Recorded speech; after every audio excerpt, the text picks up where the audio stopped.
Hello दोस्तों, S के exam zone में आपका स्वागत है। तो आज हम पढ़ने वाले हैं दोस्तों पी वाई क्यू क्वेश्चन। तो पी वाई क्यू क्वेश्चन में पहला क्वेश्चन है, मुख्य वर्ग तत्वों ग्रुप एलिमेंट्स के संबंध में निम्नलिखित में से कौन सा कथन सही नहीं है। तो दोस्तों इसको विशेष तौर से ध्यान रखें, कौन सा कथन सही नहीं है। तो दोस्तों इनकी अभिक्रियाशीलता किसी भी आवर्तिक प्रवृत्ति का अनुसरण नहीं करती है।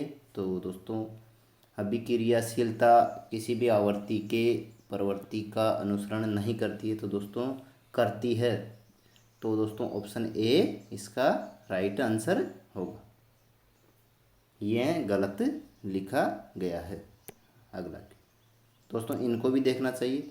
इनमें एस ब्लॉक और पी ब्लॉक दोनों तत्व शामिल होते हैं। तो होते हैं। इनके संयोजी कोश विन्यास रासायनिक व्यवहार का पूर्वानुमान लगाने में मदद करते हैं। तो ये भी सही है और ये भी सही है।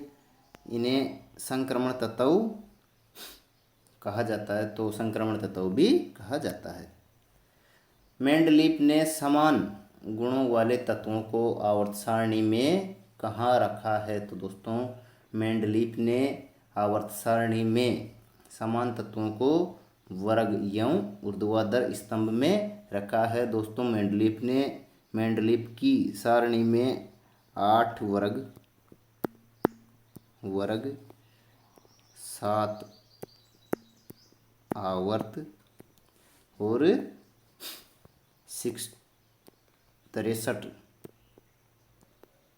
तत्व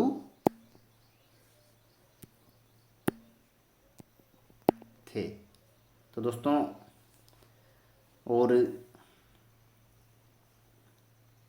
आगे चलते हैं। तो धात्विक अभिलक्षण की आवर्ती प्रवृत्ति के संदर्भ में निम्नलिखित में से कौन सा कथन सही नहीं है। धात्विक अभिलक्षण की आवर्ती में, तो धात्विक अभिलक्षण आवर्त में बाएं से दाएं बढ़ता है।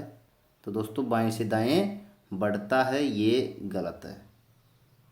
धात्विक अभिलक्षण समूह में नीचे से ऊपर जाने पर बढ़ता है। तो ये भी गलत है, क्योंकि ऊपर से नीचे आने पर बढ़ता है और दाएं से बाएं जाने पर घटता है।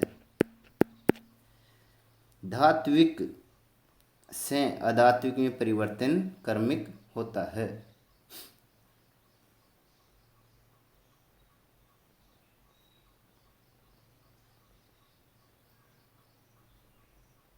दोस्तों ये तो नीचे की ओर जाने पर बढ़ता है। तो दोस्तों ये तो सही है, ये तो सही है।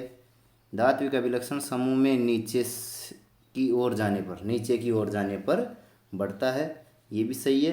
और धात्विक से अधात्विक में परिवर्तन क्रमिक होता है, ये भी सही है। धात्विक अभिलक्षण आवर्त में बाएं से दाएं घटता है। तो दोस्तों ये सही है, तो ये घटता है, बाएं से दाएं जाने पर घटता है। तो ऑप्शन कौन सा कथन सही नहीं है। तो option A is right answer होगा।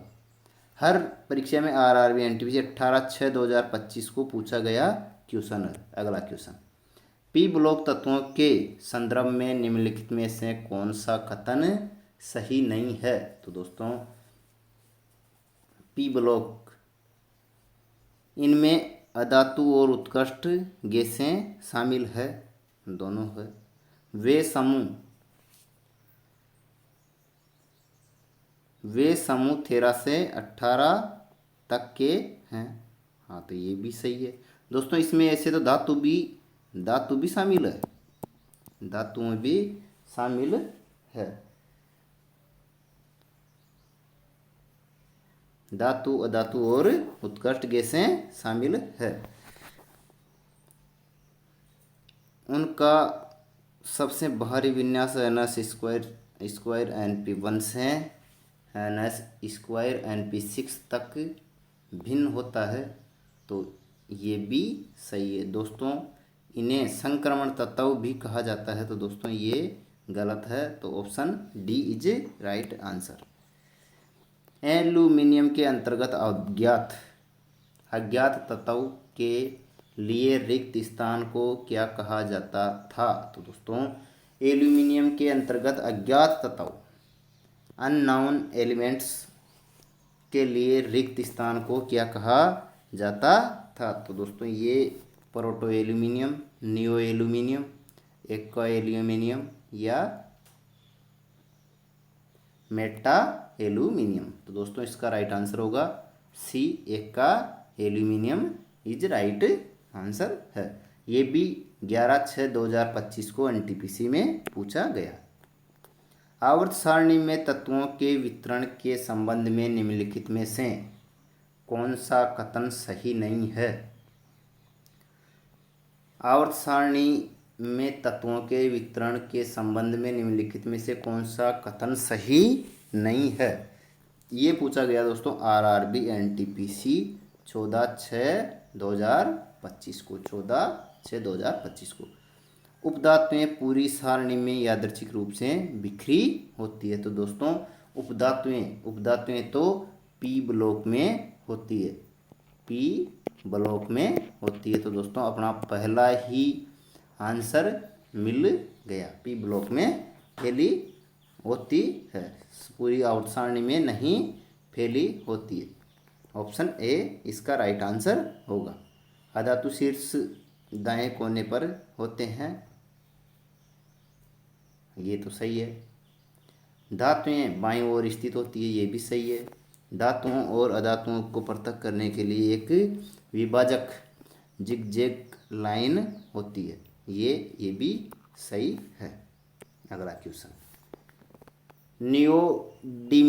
नियोडिमियम और प्लूटोनियम जैसे तत्व कहाँ पाए जाते हैं? तो दोस्तों ये पाए जाते हैं पिच ब्लेंड में। आरआरबी एनटीपीसी 10/6/2025 को पूछा गया।